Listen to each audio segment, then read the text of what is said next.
as I can. So I came to the 30th verse of the second surah, Surah Al-Baqarah, and it began like this. It said, "Behold, your Lord said to the angels, I am going to place a vicegerent on earth." The Arabic word is khalifa. It means a representative or an emissary of mine. "I am going to place a vicegerent on earth." And they said, the angels said, "Will you place therein one who will spread corruption and shed blood, while we celebrate your praises and glorify your holiness?" And God said, He said, "Truly I know what you do not know." See, that's the verse that hooked me. That's the verse that caught my attention. That's the one that kept on making me read the story again and again and again. Because listen to the way it begins. "Behold, your Lord said to the angels, I am going to place a representative of mine on earth, a vicegerent of mine, an emissary, one who acts on my behalf." I thought, that's not the way it goes. You're not supposed to be placing man on the earth in some positive role, some elective office. You place man on earth as a punishment for his sin. Clearly, I knew the author didn't quite get the point. But still, it was an amazing line. But then I come to the next line, and it says, "And the angels say, will you place therein one who will spread corruption and shed blood, while we celebrate your praises and glorify you?" I looked at it again. I couldn't believe the question. They said, "Will you place therein one who will spread corruption and shed blood, while we, the angels, celebrate your praises and glorify you?" I looked at that and I said, exactly. That would be my question. Why would you create this being, supposedly for some positive role, when he's capable of doing tremendous wrongdoing? When he could spread corruption and shed much blood? Why would you create this violent and pernicious creature when you could create angels? As the angels clearly say, while we, the angels, celebrate your praises and glorify you. They're asking one of the most fundamental questions in the entire history of religion. Why create you, man, this utterly fallible creature, this creature who could rebel against God's will, who could do such tremendous wrongdoing, who could wreak havoc like no other creature on earth, when you can make them angels? And look where the question is being asked. It's being asked in heaven. It's almost like saying, look, why don't you just make them angels and be up here in heaven with us, Why don't you just make them angels, pop them into heaven, he's fine. Why would you put him on earth where he could feel distant from you, where he can work out his worst criminal tendencies, act them out, feeling somehow independent and apart from you and free to do whatever he wants, when you could just make them angels and put them into heaven and make them perfectly submissive to your will? I looked at that question and said, that's my question. I'm not even a single verse into the story of mankind, and there before me I see my question. That whole question, everything that I ever thought, everything that I ever experienced, everything that I ever knew was in that question. It was as if the author took my life and wanted to pick out exactly the right question to humiliate me, to provoke me, to anger me. Why create man, this most destructive and violent creature, when you could make him angels? And then look at the answer. And he said, God said, "Truly I know what you do not know." In modern parlance, we would say, I know exactly what I'm doing. I read that and said, what? You know what you do not know? You know exactly what you're doing? Well, please inform me. Tell me what you're doing. Because, I'm 28 years old and I haven't figured out it yet. And I have a lot of issues that I'm still dealing with that's connected to this question. You can't just get off that easy. You can't just tell me you know exactly what you're doing. Not after what I've been through. Not after you made me this way. And then I realized, of course, I was arguing with a God I didn't even believe in. And that would happen several times as I read through the Quran. And sometimes I would just get into so agitated by what I read, I'd start arguing with this voice that I'm reading before me, that's calling to me. So we turn to the next verse. Well, it turns out that the Quran just doesn't dismiss the question. It starts to answer it a little bit. And in the next verse it says, And he taught Adam, God taught Adam, the names of all things. And then he placed them before the angels and said, tell me their names if you are right. So this verse is clearly referring to the previous one. But notice what it says. Now, from my own background, I remember Adam naming things, but it wasn't connected to any answer to any philosophical question. But here, notice what it says. And he taught Adam the names of all things. And I realized already, just from the first verse, you got to read these verses very carefully because it's packed with a lot of symbolism and meaning. And he taught Adam the names of all things. So here we see Adam is not only just a creature who knows how to name things, who's acquiring the gift of language, but he's also a learning creature. God is teaching him. Now right here, right in this verse, and it'll come even clearer in the subsequent verses, that the very first thing that the Quran is going to emphasize here is man's intellect. He is a learning creature. He is taught. And what is he taught? What is one of the great intellectual gifts he's given? In response to the angel's question, the gift of language. Because through language, mankind could not only learn, but he could learn things not only through his own experience, but he could learn things that other people have experienced of times and places that are hundreds, thousands of years and miles separated from him. And so that all our knowledge becomes cumulative. Every generation learning from the generation before it. I'm learning today from authors I read from other sides of the world that may have existed 2,000 years ago. And so we all contribute to our collective learning and knowledge. And so what I'll see later in the Quran, when the Quran will emphasize this again and again and again. Like in one verse it says, read in the name of your Lord who created. Created a man out of a tiny creature that clings. Read, it commands the reader. For your Lord is most bountiful. Why is he most bountiful? What great gift did he give you? For he taught man the use of the pen. And through it taught him what he otherwise could not know. And time again, the Quran will call upon man to use his intellectual faculties and swear by his intellectual faculties and to use them correctly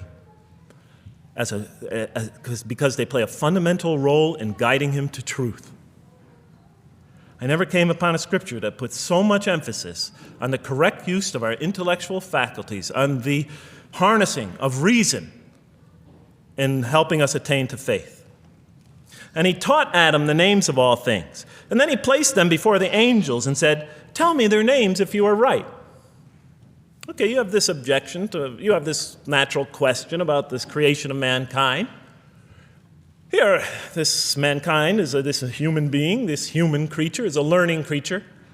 He has many intellectual gifts. Here, I'm going to place these things before you. Tell me their names if you are right about man.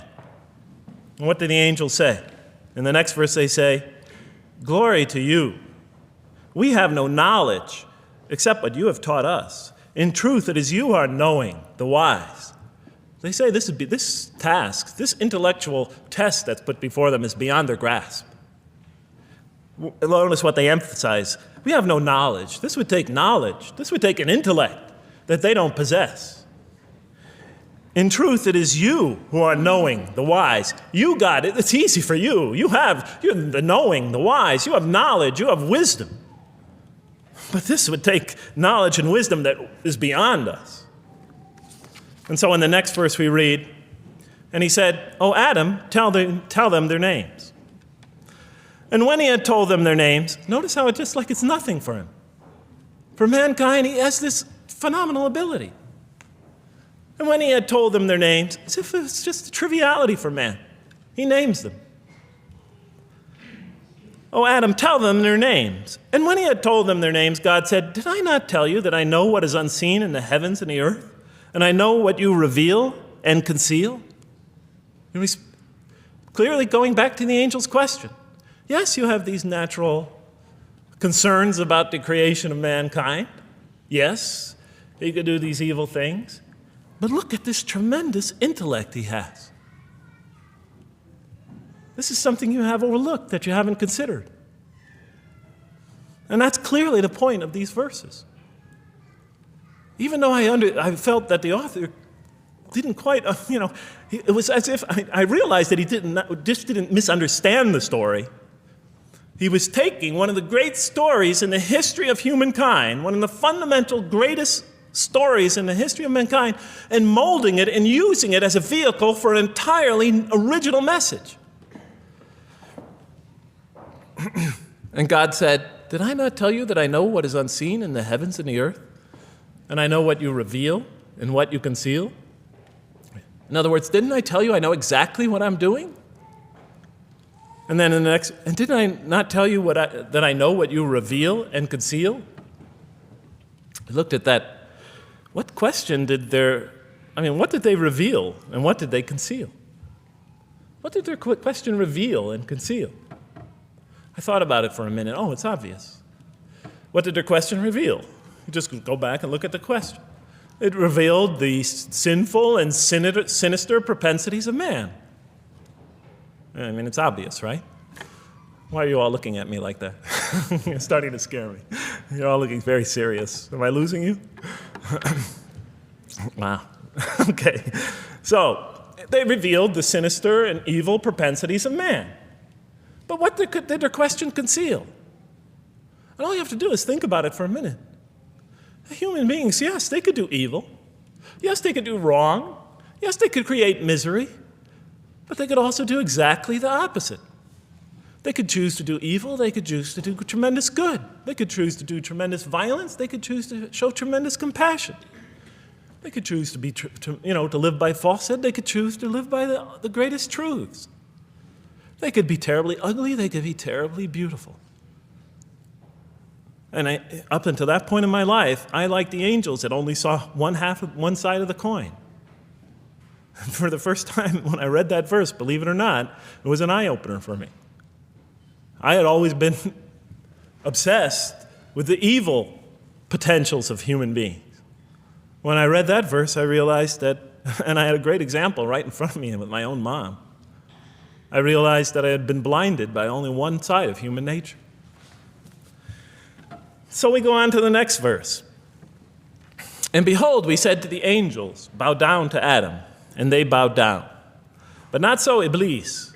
Iblis is like the father of Satan, satanic beings, forces, creatures, existences. He refused and was arrogant. He was of those who reject faith. An interesting statement. And behold, we said to the angels, bow down to Adam. And they bowed down. Bowing down could symbolize two things. Bowing down could symbolize the superiority or potential superiority of one being over another, and so they bowed down to them. Bowing down could also mean that they serve that creature in some respect. Of course, the Quran says that all beings serve God, all created beings serve God.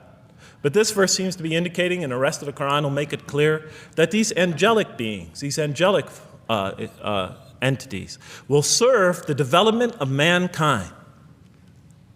We'll even see later that the satanic beings serve the development of mankind.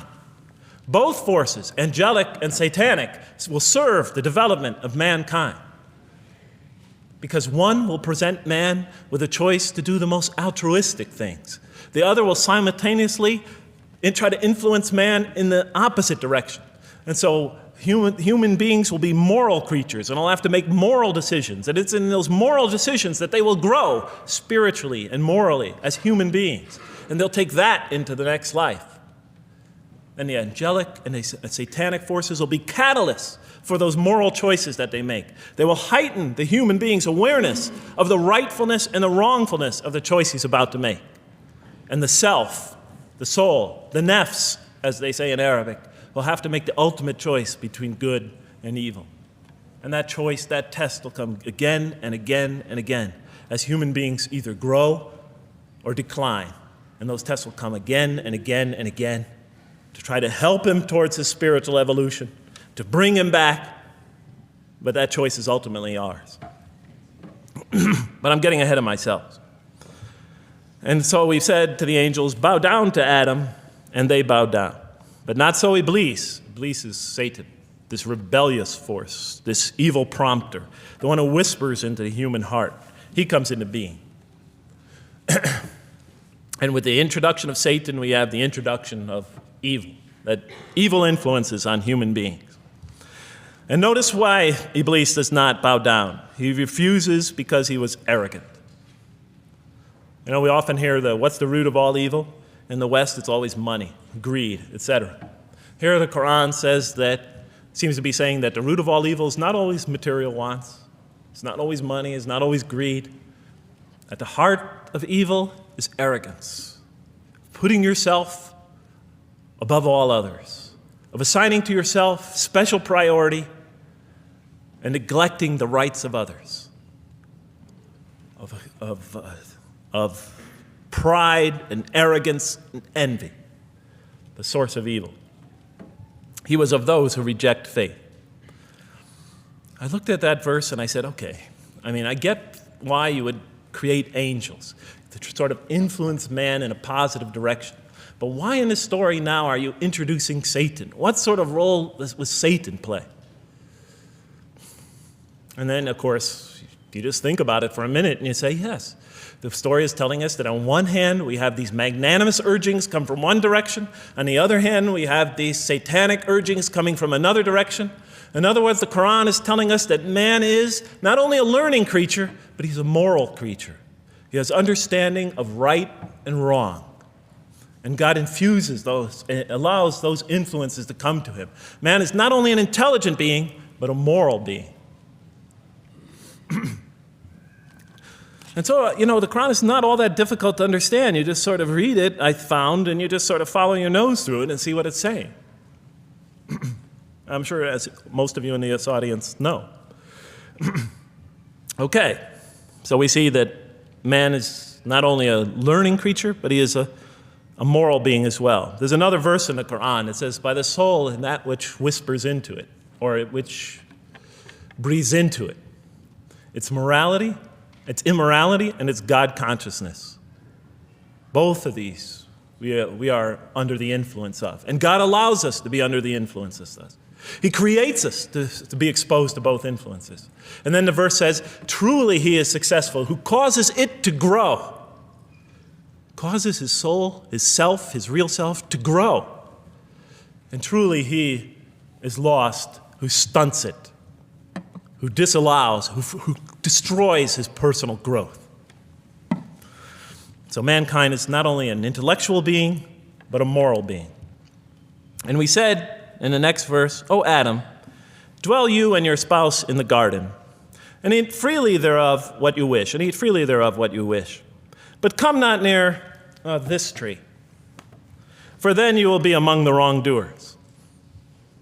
I looked at this verse and I was starting to wonder if the author was drifting back to the old story again. I was confused.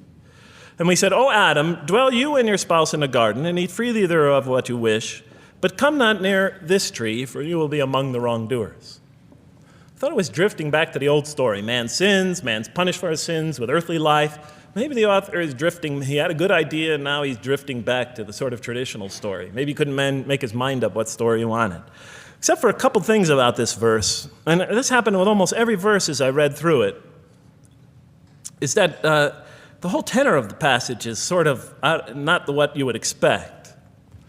I noticed that the Quran in this story has a tremendous penchant for understating things. Because it says, and said to Adam, dwell you and your spouse in the garden, and eat freely thereof what you wish, to Adam and his spouse. But come not near this tree, for you will be among the wrongdoers. There's no sense of God being threatened by the possibility of man eating from the tree. In this story, we don't see in this verse, we don't see that God is nervous at the prospect, that he's threatened by the prospect, that he's anxious about it. The tree that he picks, it seems like he's just picking out any tree. Nothing special about the tree. Go not near this tree, for you will be among the wrongdoers. Satan will later come to him and tell him it's a tree of eternal life, of a kingdom that never decays. Turns out to be a complete falsehood in his part. Nothing special about the tree. It's just a tree. God's not nervous at the prospect at all. In the tradition that I came from, God is threatened by the prospect.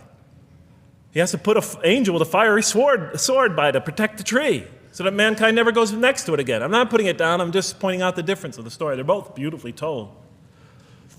But he has to guard the tree. Why? Because if they eat from it, they'll become gods like us. This man, he's already has a rebellious nature. Can you imagine if he eats from this tree? No, can't let him get near that tree. But here, just, calmly says, but if you do, you'll be among the wrongdoers. God is not worried about himself. He's just warning man, making it clear that if you do this, you've committed a wrongful deed. Again, the whole tenor of all these verses, as you read through it, is God knows exactly what he's doing. Okay, next verse.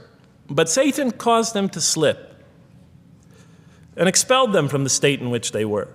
And we said, go you all down, some of you being the enemies of others, and on earth will be your dwelling place and provision for a time. What? I said? I was expecting now the rage, the anger, the violence, the jealousy. That's what I was expecting. Okay, they eat from the tree. Where's the rage, the violence? I'm going to punish you now. You're going to sweat on earth. And you're going to suffer, and you're going to stub your toe, and you're going to work, and you're going to labor. And you're going to die there for what you did. And where's the woman? All right? And the woman, right? She's the one who's going to suffer the most, right? She'll have to suffer labor pains and monthly cycles, right? And bleeding and crying out when her children come into the world. And she'll scream out. And worst of all, the greatest humiliation, the man will rule over her. When he's obviously her intellectual inferior, because she and Satan seduced him, and he just bumbled along and committed a real, wrong deed. Well, I don't mean to make light of it, but the story is obviously different, though. No threat here.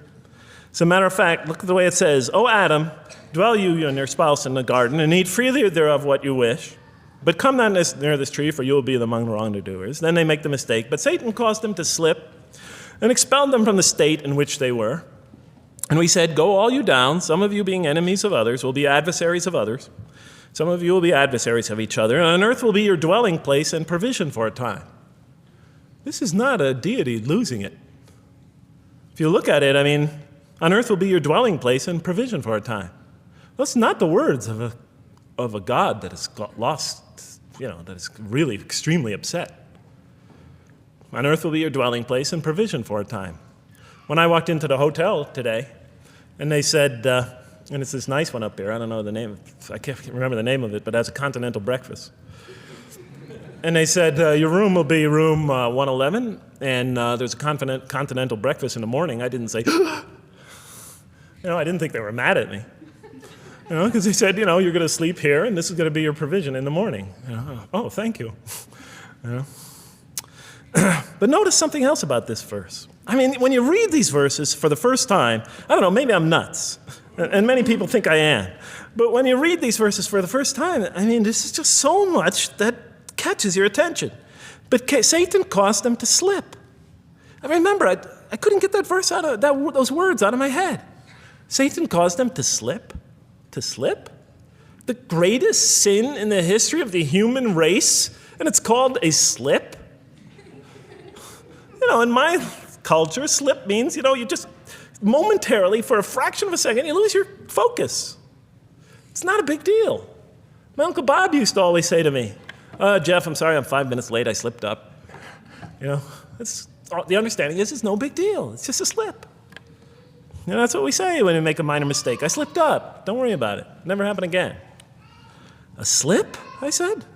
Momentary loss of focus? The greatest sin in the history of humanity? Why we're all here? Why we're all suffering? Why we experience death? A slip?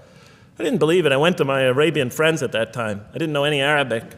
I came to this verse. We went through it line by line. I said, now don't change any words. Just read them one at a time. But Satan made them, and I said, okay, this one right here. What does it mean? Tell me what that means. They looked at it, it says, slip. Slip. And expelled them from the state in which they were. A slip, I thought? But then maybe I was trying to force the traditional understanding, the traditional interpretation. Maybe it was just a slip. I mean, after all, they didn't commit murder. They didn't commit robbery, rape, pillaging, assault. They ate a couple of pieces of fruit.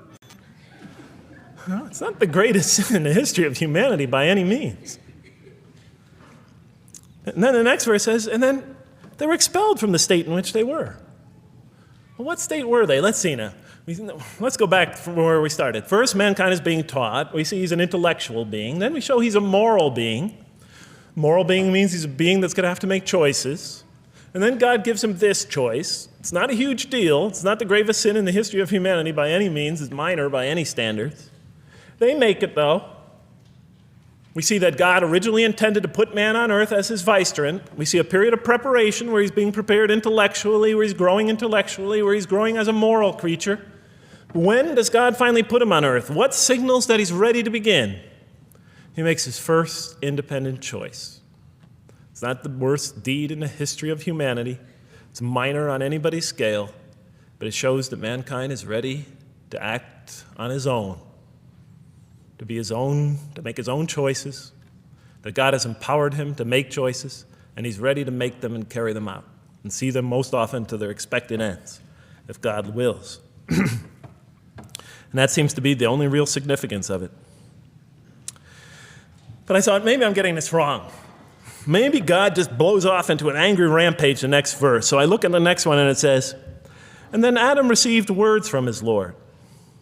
And God turned to him mercifully, for he's oft returning, ever merciful. Well, if I had any doubts up till now that God is not enraged by what this has happened, that God hasn't prepared mankind for this choice, for what was eventually going to happen, that all this was preparation for mankind to begin his earthly sojourn in this famous allegory. If I had any doubts before now, I had them, certainly didn't have them after reading this verse. This verse is entirely consoling, reaching and merciful, reaching out to mankind in mercy. Mankind goes to earth. He's obviously afraid. He obviously feels remorse. He's in an unfamiliar environment. And what does God do? He turns to him. He turns to him. In Arabic, the word has the meaning of like a father turning towards an infant or a child or somebody, or a parent, a mother turning towards her child. And he turns to him mercifully, for God is oft returning, ever merciful. And Adam receives words from his Lord. What kind of words? Probably words of consolation, words of hope, words tell him not to be scared. And in the next verse, we see those are exactly the type of words that Adam receives. He says, go down, Adam and his spouse. Go down from the state, all of you together. Repeating that again, just so that we know that this is not a punishment here. Go down from the state, all of you together, and truly there will come to you guidance from me. And whoever follows my guidance has nothing to fear, nor shall they grieve. It is an emotional picture. This young couple is here, in fear and in shame, feeling remorse, and God reaches out to them and turns towards them and tells them, you have nothing to fear, nor shall you grieve. I know this is tough for you, but you've been prepared for it up till now, through your entire existence. It had to happen. This is a necessary stage in your development, in your growth, but just hang in there, follow my guidance, be true to me and I'll be true to you. I'll guide you, I'll help you, I'll do whatever you need. Just follow my guidance and you have nothing to fear, nor shall you grieve. Okay. So I was impressed. I thought this author, whom I didn't know, I thought was extremely brilliant. Because the story is entirely coherent, but it's bringing out entirely new meaning. And it's stressing some things in the human equation that I would never have normally thought of. Actually, I thought these sort of things argued against the existence of God. Here, the author was using them to say, look at these. These play a fundamental role in the purpose of life. What? Intellect. Human beings have intellect. Right. In response to the angel's question, they are moral creatures, and they are subjected to evil and angelic promptings. And they have to choose between them again and again and again throughout their existence. And their growth, which the Quran talks about frequently, is going to depend on that. We're here to grow, as we will see. But it emphasizes choice. Human beings are creatures of choice. It also emphasizes suffering. Suffering. Hey, that's pretty nice writing. It also emphasizes suffering. Human beings are going to suffer here on earth. That's the first thing that the story mentions. Spread corruption and shed blood? Havoc, suffering, pain? Yes, these three things play essential roles somehow, the story is saying, in our development on earth, in our very purpose of our development. These are the three things we've always had the most trouble grappling with, all theologies have.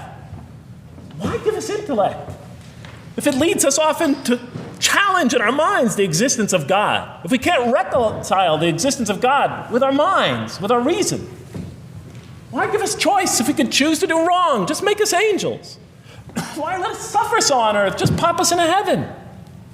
And here the Quran is telling that these play essential roles in our attaining of faith. Not only these, of course, it also mentions guidance, God's forgiveness, revelation, etc., angelic forces, satanic temptation. It mentions all these other things as well, but these three essentially really caught my attention. I never expected that these three things would be emphasized. And so as I read through the Quran, I looked, anytime I saw anything that seemed to relate to this, I would write down notes and underline it. You know, and I would walk up and down in San Francisco with my pen as I'm walking, because I like to walk about 7 miles every day, and I'd be underlining. My friends would always say, "Jeff, what book are you reading?" And I would lie to them. I'd tell them, "Oh, it's a great novel or something." You know, I didn't want them to know that I was reading the Quran. I think they thought I was going nuts. But in any case, so very quickly, I was wondering, does the Quran really emphasize reason? Does it really emphasize choice? Does it really emphasize suffering? How much more time do I have, Madam Speaker? 35? 25, okay. I'll do the best I can. So let me just try to indicate to you, as I read through the Quran, and I'll try to get through this quickly because you guys look tired. And I know you're interested to find out how that basketball game is turning out. Let's see, does the Quran really emphasize reason as essential to human growth, to this experience we're having on earth, to our very purpose? And the answer is definitely yes. So much so that even Western Orientalists, people who wrote against the Quran, said that this is a major feature of the Quran, a feature that you cannot miss. Henri Lemens, writing in the early part of this century, one of the famous Orientalists, who wrote very much against Muslims, hoping to unseat them from their religious belief. He wrote, "The Quran," and this is his quote, "is not far from considering unbelief as an infirmity of the human mind." Unbelief is, he thought, and he was saying it mockingly, is like, you can't think straight. You're not using your mind right, as my father used to say. Maxime Rodinson wrote at length about the rationalistic approach of the Quran to faith. And this rational tone of the Quran is one of its most salient features, beyond doubt. I'll just give you a few quotations. One of its fundamental themes is that people ignore or reject God's signs and corrupt religion precisely because they do not use their reason. And the Quran will say that again and again and again. The Quran says about the disbelievers, they refuse to reason and are a people who do not reason. I have 7 such quotes in the Quran. The Quran will say, "Will you not reason?" It mentions that 14 times to the reader. God reveals signs and lessons and admonitions so that, and this is a quote from the Quran, perhaps you will finally use your reason. There are 8 such statements in the Quran. From the Quran's viewpoint, reason and faith are allies, just as illogic and false belief are allies. And it clearly sets the conflict along these lines. It says the right way has henceforth become clear from error. Those who benefit most from the Quran are persons of insight. 16 such statements in the Quran. Firmly rooted in knowledge, 8 such statements. Use the reason, 10 such statements. Stand on clear evidence and proof, 7 such statements. Those who oppose this revelation are deluded, 9 such statements. In manifest error, 28 such statements. Ignorant, 15. Foolish, 3. Have no understanding, 9. Only follow surmise and conjecture, 9. And blindly adhere to tradition, multiple times. It states that. In an almost Socratic style, the Quran repeatedly quizzes the reader and calls into question his or her assumptions. Again and again, it asks us, what do you think? 18 such statements. Have you considered this or that? 13. Did you suppose? 7. Sounds like a math teacher.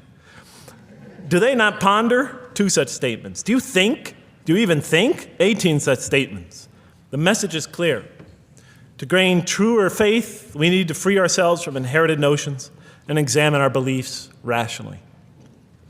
Learning plays a key role in human development. Read, the Quran exhorts the reader. For God taught us the use of the pen and taught humankind what it otherwise could not know. In life, nature, and history, in the Quran, there are signs and lessons for those who are wise. There are 21 such statements. The Quran states over 100 times that it has been revealed to make things clear. I thought the author of this Quran must have had a strong mathematical insight, a natural mathematician. All throughout, when I was reading, I was trying to imagine what he must have been like. God teaches humanity both directly and indirectly, and sometimes so subtly that we are unaware of his instruction. Thus, he tests us in multifarious ways. Of course, I just want to make it clear, Muslims believe God himself is the author of the Quran. Sometimes I give this speech and people come away and ask me, Jeff, who is the author of the Quran anyway? But I didn't know. So I was just trying to figure it out. Repetition is indicative of the importance given to certain ideas. It should be observed that the Arabic word for knowledge in the Quran, ilm, appears 854 times in the text in its various forms. It's one of the most frequently occurring words. So the Quran really does put great emphasis on reason in our spiritual quest. Does it put great emphasis on choice? Well, here's what it has to say. Let there be no compulsion in religion. The right way is henceforth clear from error. It's a choice, and it must be freely made.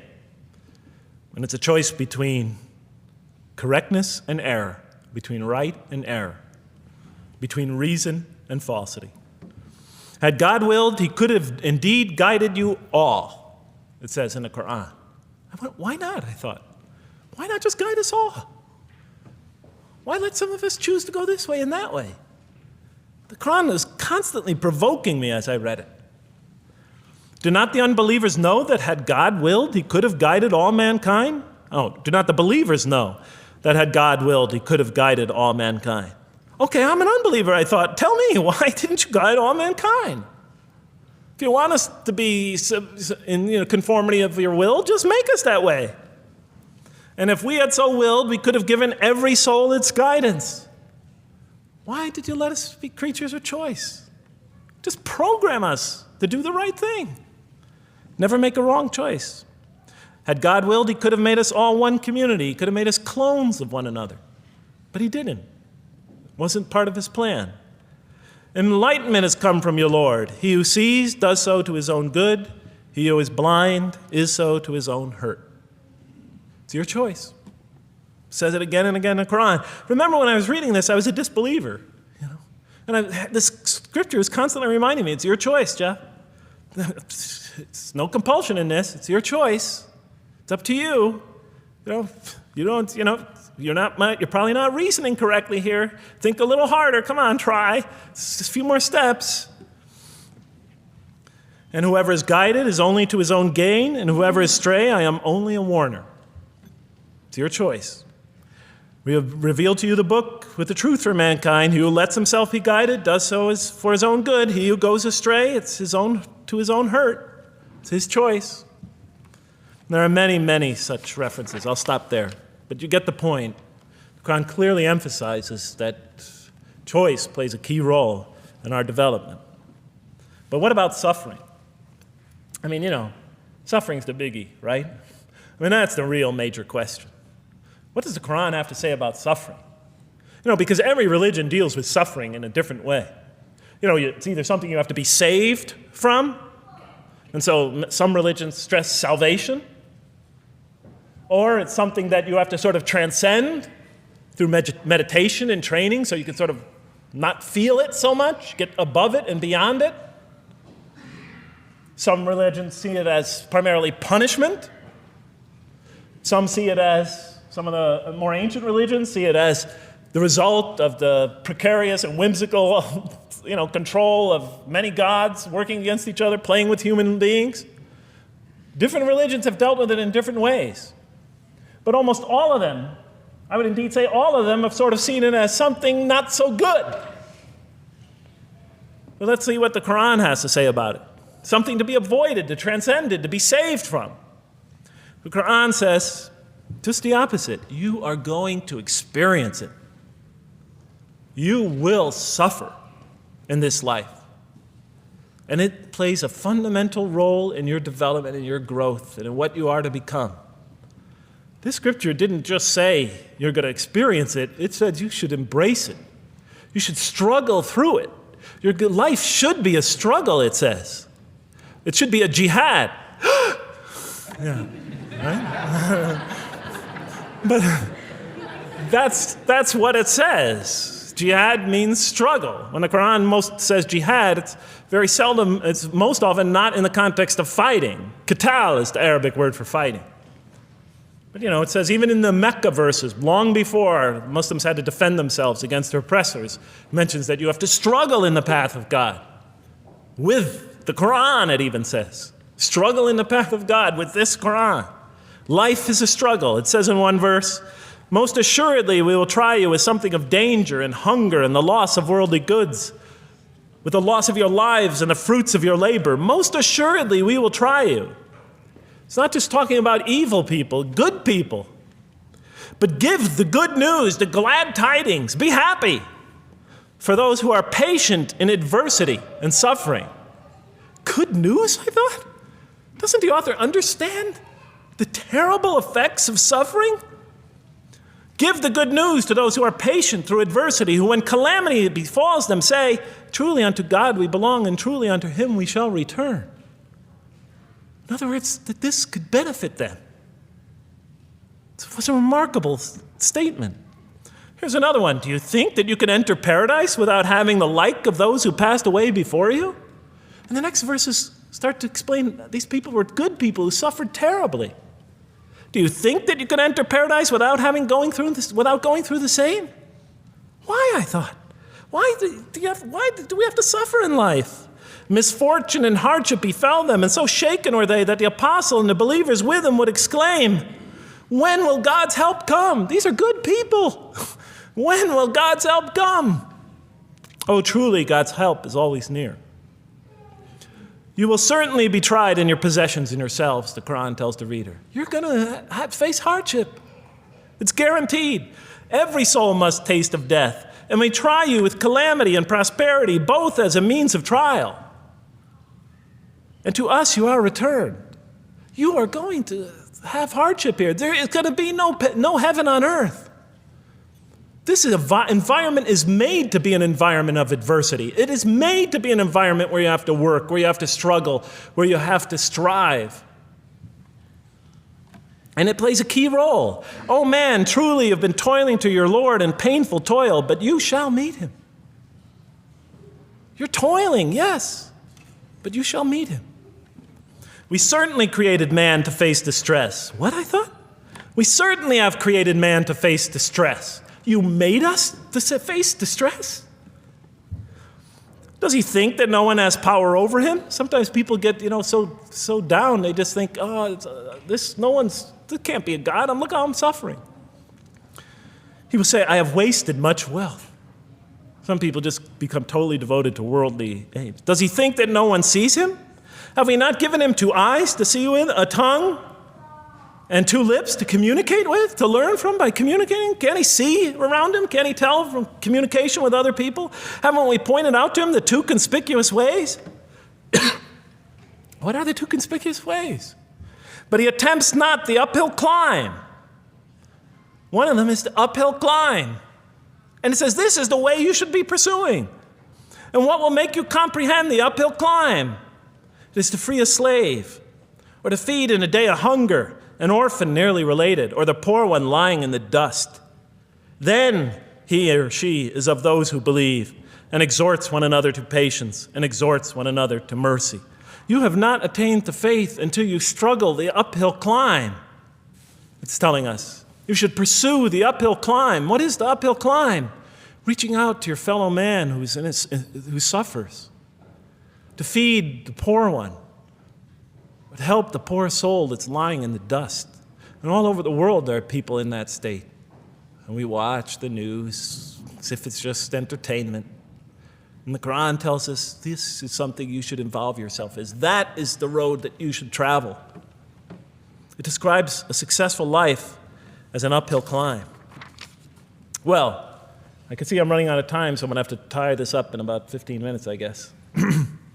But definitely the Quran emphasizes these three elements in the human drama. But as I read through it, I couldn't see how it all fit together. I mean, why didn't God just... Why? Why do we have to experience these? What purpose do they play? Just pop us in the head and beam us up, I thought. Well, one thing, like I mentioned before, the Quran will repeatedly emphasize that we're here to grow and to learn. And I'll give you 4 or 5 quick verses because I know you're tired. It says, Our Lord, and raise up in their midst a messenger from among them, who shall recite unto them your signs, and that shall teach them the book and the wisdom, and who shall cause them to grow. We have to learn wisdom in the book, and Revelation in particular, and who shall cause us to grow. And we have sent among you of yourselves a messenger to recite our signs to you and to cause you to grow. Truly God was gracious to the believers, this is in the 3rd surah, when he raised up from among them a messenger from themselves to recite his signs to them and to cause them to grow. It is he who has sent among you, who has sent among the unlettered people a messenger from among them to recite his signs and to cause them to grow. These are all distinct references. Just 2 more. There are many more. And the soul and that which breathed into it, its immorality and its God consciousness. He is indeed successful who causes it to grow. And he is indeed a failure who stunts it. And in the 92nd surah, Surah Al-Layl, it says, Far removed from it will be the righteous who give his wealth that he may grow. So the purpose somehow is to grow. We're in a growing, learning, developing experience. We weren't just created when we came into the world. This is actually a stage of our creation. Just as our development in the womb was a stage in our creation, our essential stage in our physical creation, this is an essential stage in our personality creation, in the creation of our real being. That which we take into the next life, our essential selves. We've gone from the physical creation in the womb, primarily physical, now to the human creation, the personality creation in this stage. I thought maybe I'm, projecting my own neurosis into the scripture. Maybe it doesn't really emphasize that life has a purpose. But time and time again, I would find it does. For example, just quickly it says, those who remember God standing and sitting and lying down and reflect upon the creations of the heaven and earth and say, Our Lord, you did not create all this in vain. You did not create all this in purpose. Just when I was starting to think, maybe the Quran really doesn't state a purpose of life. It really doesn't mean there's a real purpose of life. Maybe I'm reading into it something that is there. I would come upon verses like that would force me to just read a little further, make me think, well, maybe it's just around the corner. We have not created the heaven and the earth and whatever is between them in play. If we wished to take a sport, we could have done it by ourselves, if we were to do that at all. God doesn't create to satisfy his whims or fancies or entertain himself. Do you think that we created you purposely and that you will not be returned to us? It says in the 23rd surah, the true sovereign is too exalted above that. In the 44th surah, we did not create the heavens and earth and all that is between them in play. That serves a purpose. Now, what sort of purpose can it possibly serve? So I tried to, apparently the Quran speaks about believers and those who are the rejectors. You have the believers on the one hand, the rejectors on the other. Now, apparently God has created us to be believers. So I tried to study what the Quran has to say about the believers, and it's a natural thing to do, to see what it wants us to become if it has anything to do with these essential elements that it stated. I mean, it's a natural way to approach it. I think you agree. Do you agree? Somebody nod your head. That's what I say to my math students. Just one head nod is enough for a mathematician. Get one head going, okay, I did my job. Okay. So, how does the Quran describe the believers? What are they supposed to attain to? What is their ultimate thing that they're supposed to get? What are they ultimately supposed to achieve? And it's very clear when you read the Quran that what they will achieve in this life and will experience to so much greater degree in the next is they will experience a relationship of love with God. They will turn to God in love, and God will turn to them in love. In the Quran, God's mercy, compassion, forgiveness, kindness, beneficence, warmth, generosity, all the things we normally think associated with God are freely given to all mankind. But when the Quran speaks of God's love, we would normally think of that as God's love. But when the Quran speaks about God's love, it's talking about something very special. This love is always presented as a relationship between two.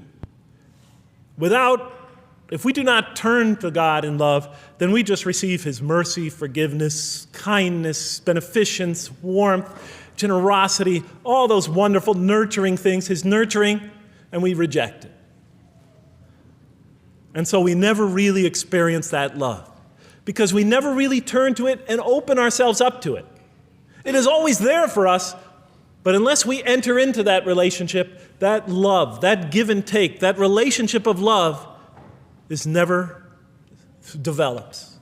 We reject it, and that's what the word kafir means. It means to reject, to turn your back, to ignore, to throw a gift that someone gives you behind your back. And so the Quran tells us that the believers will experience this sublime relationship of love. It says, "Yet there are men who take others besides God as equal, loving them as they should love God. But those who believe love God more ardently. Say, if you love God, follow me, and God will love you and forgive you your faults, for God is the forgiving, the merciful. O you believe, if any from among you should turn back from his faith, then God will assuredly bring a people he loves and who loves him." And throughout the Quran, I'll mention time and time again that God loves the believer. God loves this type of person. God loves that type of person, and so forth and so on. So it's quite, and I'm trying to pick the speed up here, so you'll have to excuse me for that. But it is apparent from the Quran that one of the purposes of creation, maybe the essential purpose of the creation, is to produce from this subset of humanity that will freely enter a relationship of love with God.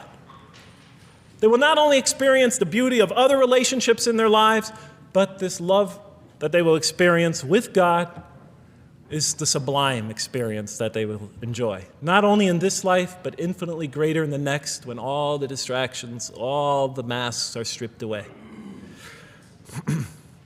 Okay, I thought, you created us to love you, for us to turn to you in love and to experience your love, to receive and experience your love. But why do you need these? Just pop us into heaven, love us, and make us love you. Program us to love you. You'll make my dog love me. Do the same sort of thing.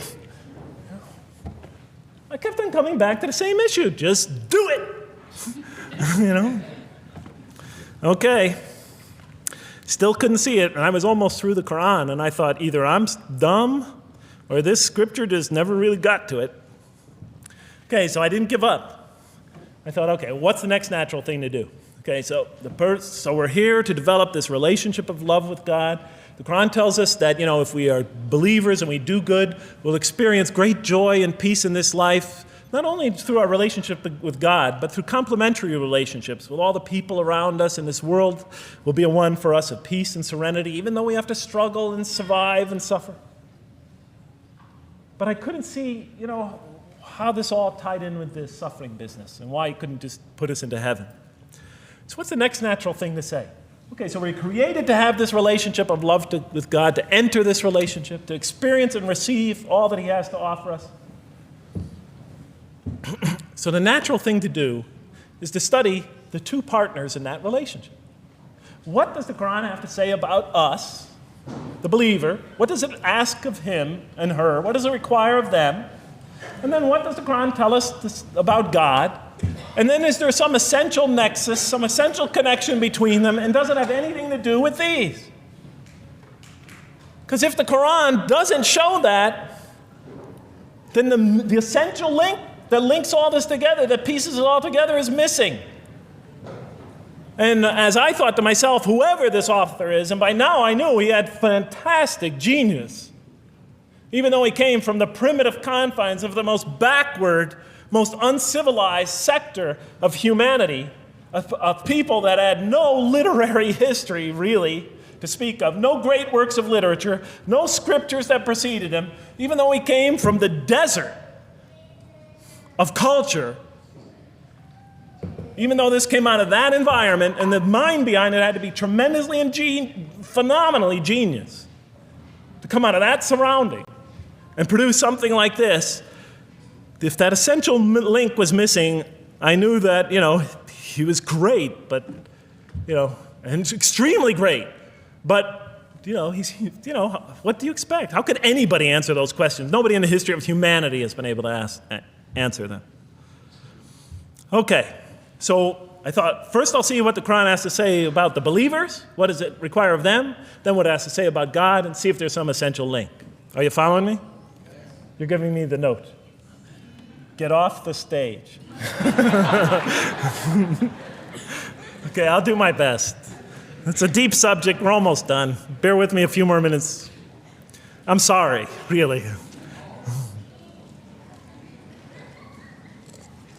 I know Siraj Wahaj, when he gives these sort of speeches, he always says, okay, I'm finishing up now. And then 10 minutes later he says, you thought I was telling you to do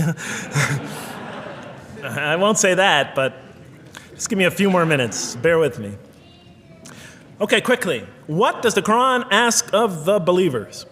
From the Quran's many exhortations and its descriptions of acts and types of individuals loved by God, it's not difficult to compose a partial list of things that the Quran wants us to do, which it calls good deeds, time and time again.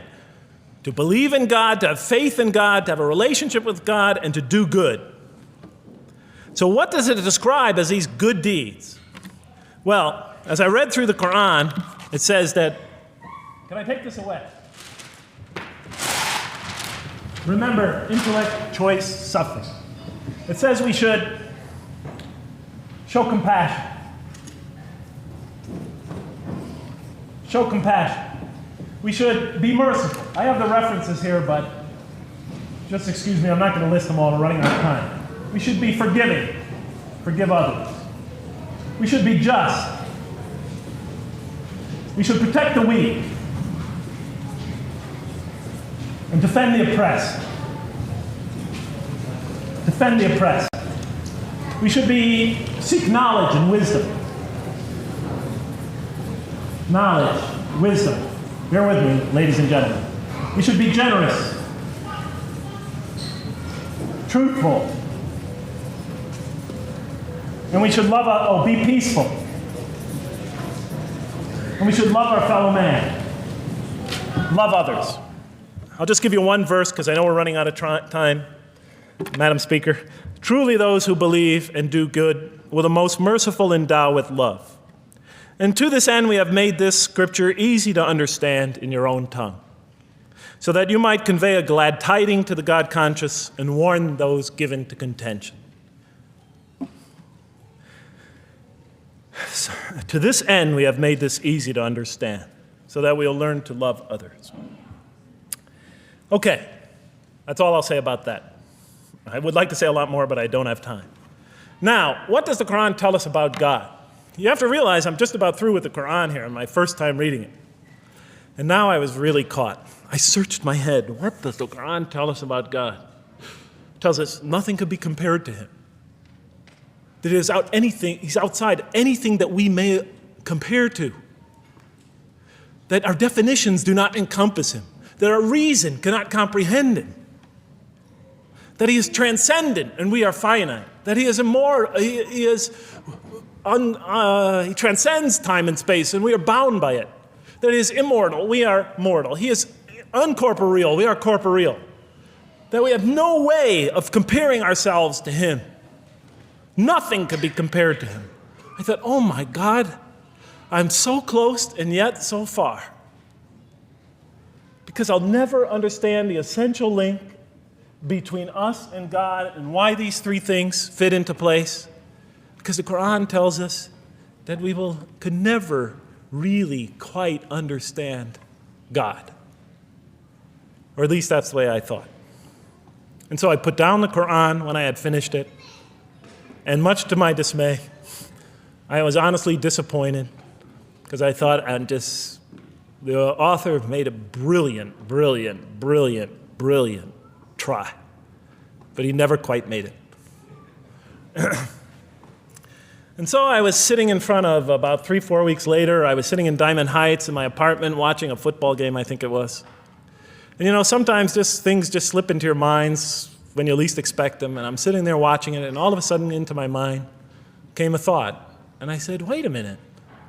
The Quran does tell us so much about God.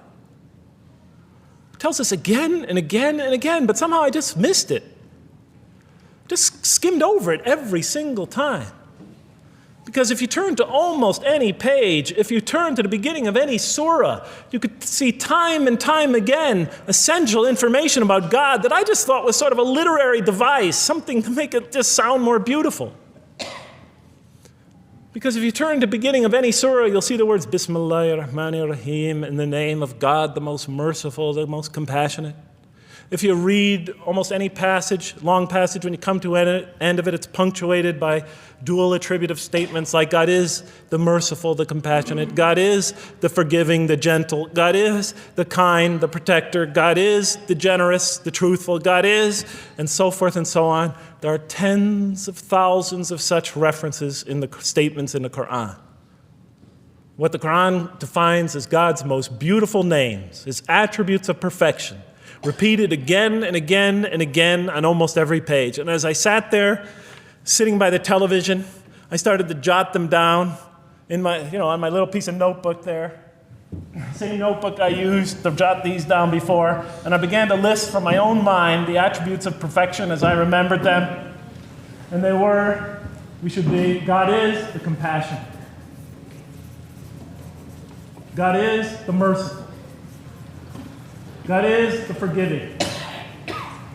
God is the just, the protector, the defender of the oppressed and the weak, the knowing, the wise, the generous, the kind, the truthful, the loving, the peaceful, the source of all peace, the truth, and so forth and so on. Every item I had listed in my list for the qualities that we human beings are supposed to develop, the Quran was telling me had its infinite source and perfection in Allah, in God. And then all of a sudden, all the pieces fell together. Then I suddenly saw it, as I see most of you probably see as well.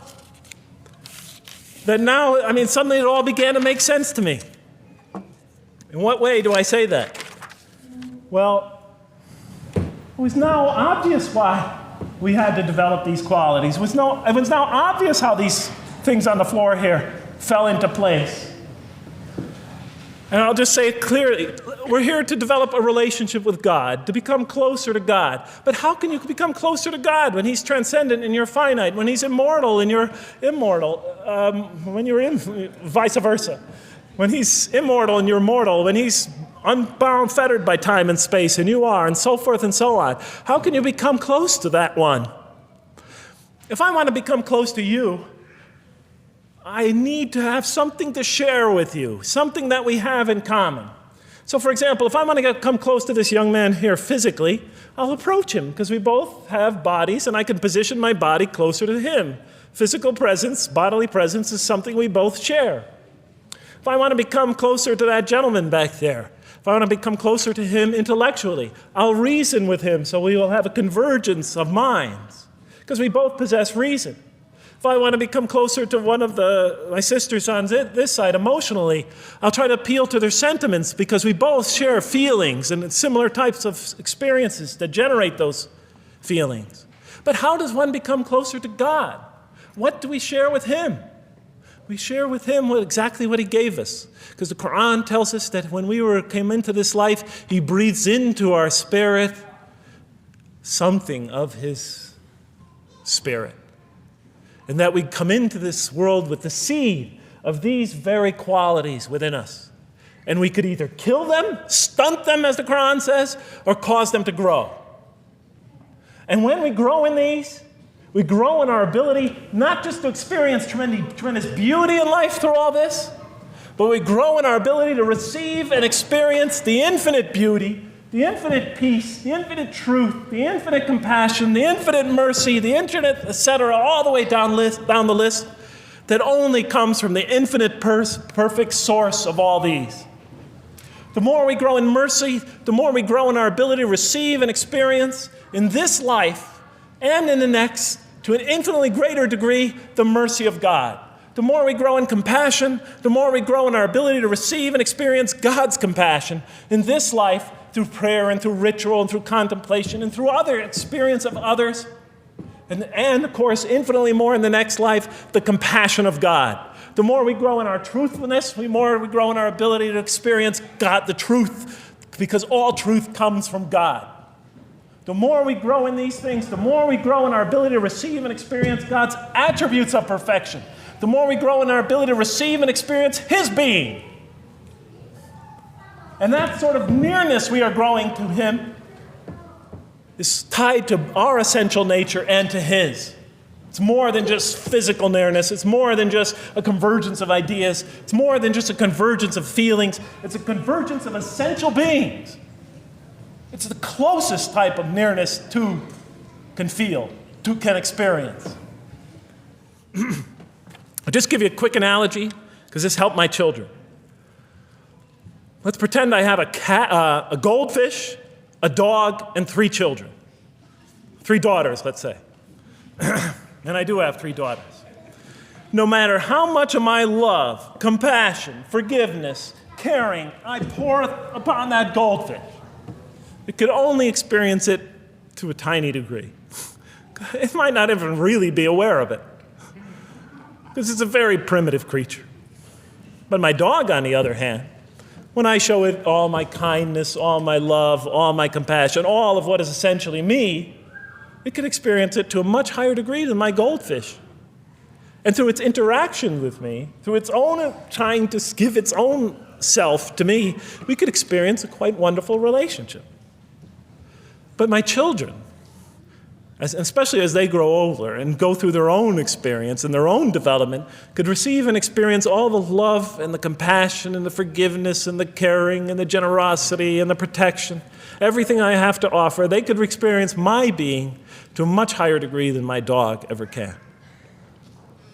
And we could have a relationship of beauty that I could never have with my dog. As much as I love animals, having had 3 daughters, I know that the relationship that you have with 3 beautiful daughters could never even come close. No other relationship could approximate that. Of course, my relationship with my wife is also extremely beautiful, and she might hear this. And she's a wonderful woman, really. I mean, she's the source of so much beauty. But, okay, Madam Chairman, I am ready. So that seems to bring it all together. So now, I thought, wait a minute. That doesn't explain this. Why the intellect? Why the choice? Why the suffering? I thought, you almost had me, this Quran. You almost duped me. You almost tricked me, seduced me into accepting this philosophy. But wait a minute. What about intellect, choice, suffering? Why do we have to experience these? Why couldn't you just programmed us to be merciful, compassionate, forgiving, etc.? Why do we have to go through all this? And then, of course, the answer came to me as quickly as I thought of it. So we are creatures, and we grow, and we become. And yes, and you could make us anything you want, but you can't contain any of those attributes I listed without these 3 things. In mathematics, we try, 3 premises that go into, proving a theorem. We try to see if we could take one of them away, and if it's essential. And all three of these are definitely essential. For example, you could program a computer never to make an incorrect statement, but it doesn't become a truthful computer. Never heard anybody say to me, Jeff, this Macintosh is the most truthful computer I ever saw. If it's programmed, it's not truth. You could program a CAT scan to help the sick, but it doesn't become compassionate. Never heard a doctor say, Jeff, if you want to see a compassionate CAT scan, you come right over here. Right? Because all those things, compassion, forgiveness, truth, caring, love, all are born out of choice, suffering, and reason. In order to do a compassionate deed, when we consider reaching out to someone in compassion, that person, first of all, that's inconceivable without the presence of suffering, an environment where there's suffering. And when we decide to help them or not, we reason in our minds, what is this going to require of me? It's going to require some suffering on my part, some of my giving of myself. And without that mental process, it doesn't become a compassionate deed. And if it isn't by choice, it's not a compassionate deed. It's that choice that makes it compassionate. Same thing with truth. Truth is a choice between telling the truth or not telling the truth. Oftentimes we tell it when we're at risk to our own personal loss. The more suffering that might come out of that choice, the greater is the truth behind it, the greater the act of truthfulness. And all the time we have to weigh the consequences of that choice. If I tell the truth here, my teacher's going to give me an F. If I don't tell the truth, I might get an A. We weigh it in our mind. Last example, the famous wedding vow. Do you take this woman to be your wife in sickness and in health, for richer or for poorer, until death do you part? What are they asking us?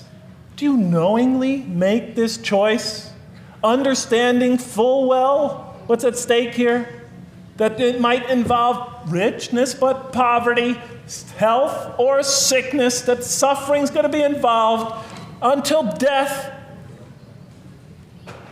Once a young lady told me, you never really loved me.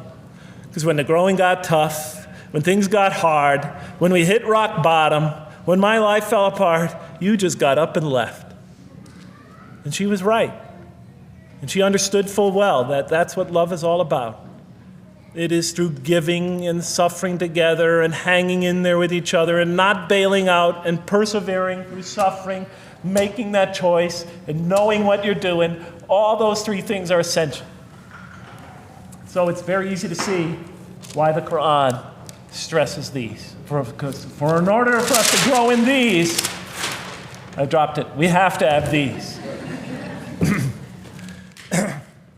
And that's why it's very easy to see, ladies and gentlemen, why the Quran, 30 seconds, Madam Chairman, why the Quran talks about sin as self-destruction. The Quran says when we sin, we commit, the Arabic word is dhulm, or zulm, however dialect you have. Dhulm against ourselves. We oppress, we destroy ourselves. Because when we don't grow in these, when we grow in the very opposite of these, we are literally destroying ourselves. When we grow into the things that are antithetical to these, we are destroying our natures and will not allow ourselves to receive and experience the beauty that could be in store for us this life and the next. It's like coming into this world and developing in the womb none of the physical things you need to experience comfort and joy and peace and happiness on a physical level in this life. It's as if you're coming into this life and you've destroyed yourself physically somehow in the womb, and you came into it and you had nothing to protect you from the cold, from the heat, from the harshness of the elements, from germs, from disease, nothing to protect you, nothing to satisfy, give you the ability to satisfy your thirst or your hunger, nothing for you to experience any physical comfort. This is all that matters as we go into the next life.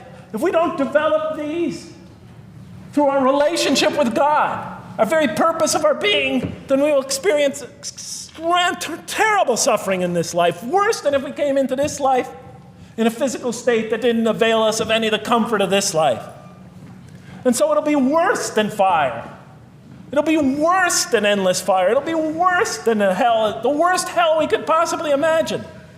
So the Quran tells us, that yes, when it talks about heaven and hell, it's used very powerful symbolic language, but what it essentially is telling us is imagine the greatest joy and wonder and peace and serenity you could ever experience, and that's what's open to you on the one end.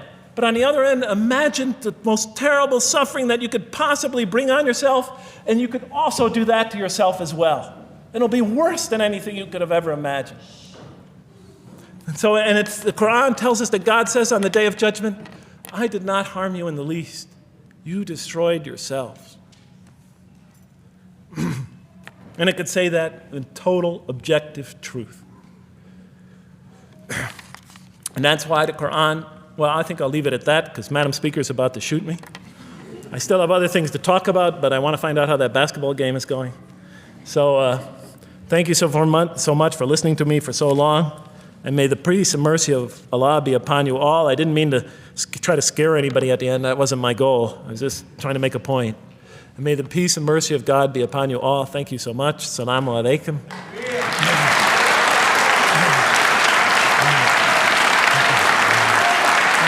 Thank you.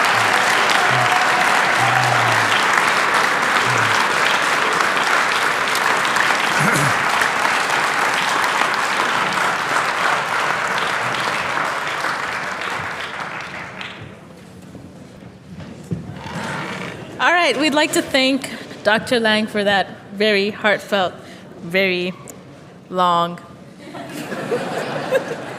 presentation. I have a few things to say before you all leave, so just be patient with me for a second.